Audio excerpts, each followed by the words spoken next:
Olá a todos, eu sou o professor Antônio Marcelo Jackson da Universidade Federal de Ouro Preto e nessa nossa videoaula nós estamos discutindo a primeira parte do capítulo 6 do fascículo Teoria Política para a Universidade Aberta do Brasil, elaborado pelo professor Adriano Cerqueira. O capítulo 6 recebe o título de Representação Política. Muito bem, o que o Adriano nos chama a atenção? Em primeiro lugar, como é que surge essa ideia de representação política? A resposta é, nós temos no início da Idade Moderna o choque entre os valores que vão surgindo de diversos setores da sociedade, notadamente setores mercantis, tá, de um lado, e do outro lado, produzindo o choque, elementos de ordem medieval, valores que colocavam o governante vinculado à ideia de divindade, etc, etc. Tá? O governante como sendo um escolhido por Deus para governar. Ora, esse choque desses dois conjuntos de valores é que vão produzir paulatinamente a ideia de representação política. E o Adriano, ele trava esse debate a partir de autores. E logo de início ele apresenta dois autores que nós vamos utilizar nessa primeira parte da videoaula, tá? A saber, Jean-Jacques Rousseau e Immanuel Kant, tá? De Rousseau, o que o Adriano Cerqueira nos chama a atenção? Em primeiro lugar, a primeira observação é a partir dos argumentos de Rousseau. Há um dom de saber viver em coletividade que se faz presente em todas as pessoas, tá? Todavia, tá, isso é importante, o passar do tempo fez com que as pessoas se tornassem cada vez mais racionais e se transformando em seres racionais, essas pessoas se tornaram também individualistas. Daí criar-se como que uma dupla condição. De um lado, a natureza humana que coloca, repito, que se apresenta como o dom de saber viver em coletividade. Do outro, esse indivíduo que se torna, vale a redundância, individualista e que, portanto, acaba como que eclipsando o primeiro aspecto. Tá? Nesse sentido, qual seria a solução que Rousseau apresenta para o bem viver em sociedade, consequentemente, a ideia de representação política? Tá?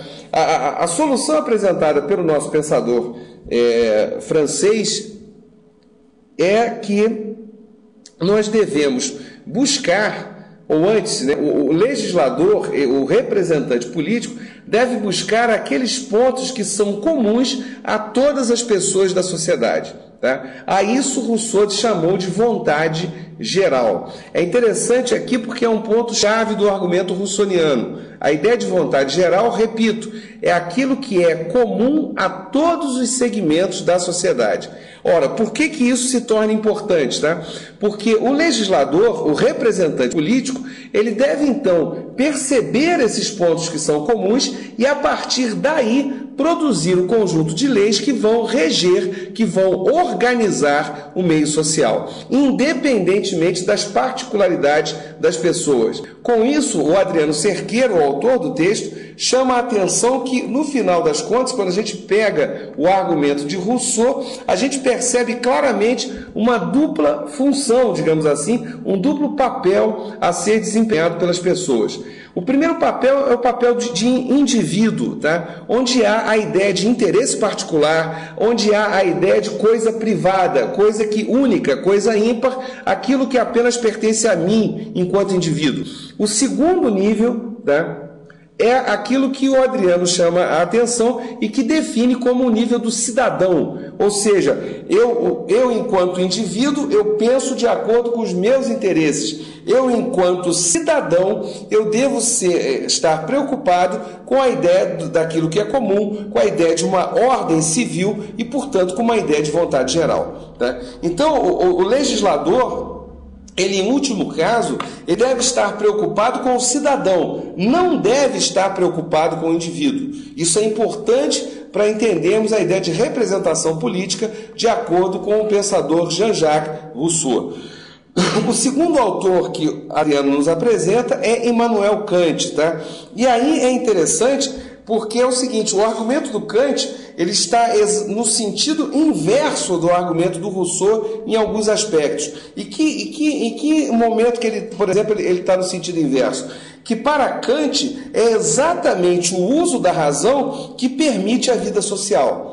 Então, vamos voltar lá no argumento do Rousseau. A ideia do Rousseau é que o uso da razão transformou aquelas pessoas que tinham a plena condição da vida coletiva em seres individualistas. Em Kant, o uso da razão é que torna a vida social possível.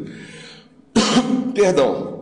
Nesse sentido, esse uso da razão ele pode ser classificado de que maneira, de acordo com Immanuel Kant, a partir dessas observações do Adriano Cerqueira, observações, aliás, que o Adriano faz e que nós estamos utilizando aqui, que é a ideia de cidadania para Kant. E que ideia é essa? Segundo o Adriano, a ideia de cidadania em Kant ela está fundada num tripé. E que tripé é esse? Primeiro, a legítima liberdade em não obedecer a uma lei que não seja fundada em critérios universalmente aceitos. Então, eu me transformo, eu sou um cidadão na medida em que eu apenas obedeço a leis que são fundadas em critérios universais, racionalmente definidos.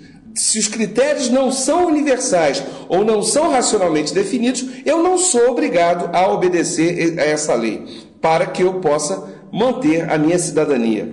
O segundo critério é a ideia de igualdade civil. É um critério relativamente fácil de entender, a parte do princípio daquela igualdade jurídica, de todos serem iguais perante a lei.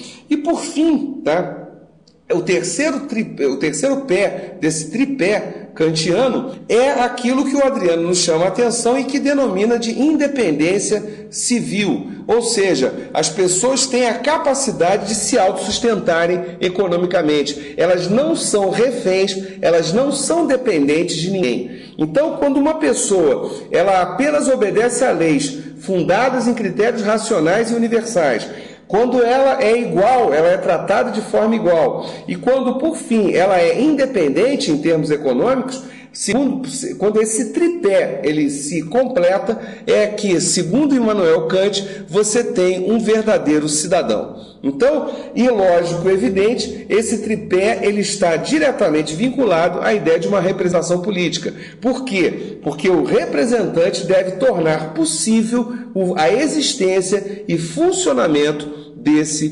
tripé. Obrigado a todos, a gente encerra a primeira parte aqui do capítulo 6, numa próxima videoaula a gente vai tratar da segunda parte desse mesmo capítulo. Obrigado.